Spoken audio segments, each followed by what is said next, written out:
2024 ఎన్నికల ప్రచారానికి తెలుగుదేశం పార్టీ సిద్ధమైంది.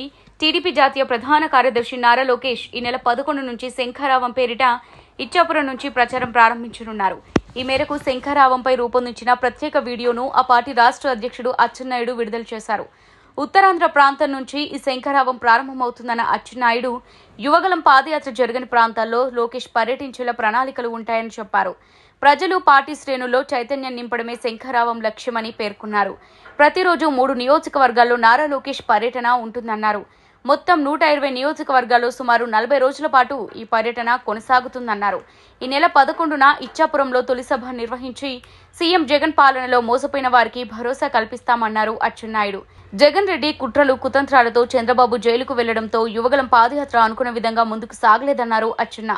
కుటుంబ సాధికార సారథి నుంచి నియోజకవర్గ ఇన్ఛార్జ్ వరకు ప్రతి టీడీపీ కార్యకర్తతో లోకేష్ సమావేశం అవుతారని చెప్పారు. ఇక గతంలో చేపట్టిన యువగలం పాదయాత్ర ప్రజల్లో కొత్త చైతన్యం రేకెత్తించిన విషయం అందరికీ తెలిసిందేనన్న అచ్చెన్నా అధికార పార్టీ నేతల అవినీతి, దౌర్జన్యాలు, దుర్మార్గాలు ఎండగడుతూ 222 రోజుల పాటు యువగలం పాదయాత్ర సాగిందని గుర్తు చేసుకున్నారు. అన్ని వర్గాలకు అండగా నిలిచేలా నారా లోకేష్ మరోసారి శంఖారావం పేరుతో ప్రజల్లోకి వెళ్లనున్నారు.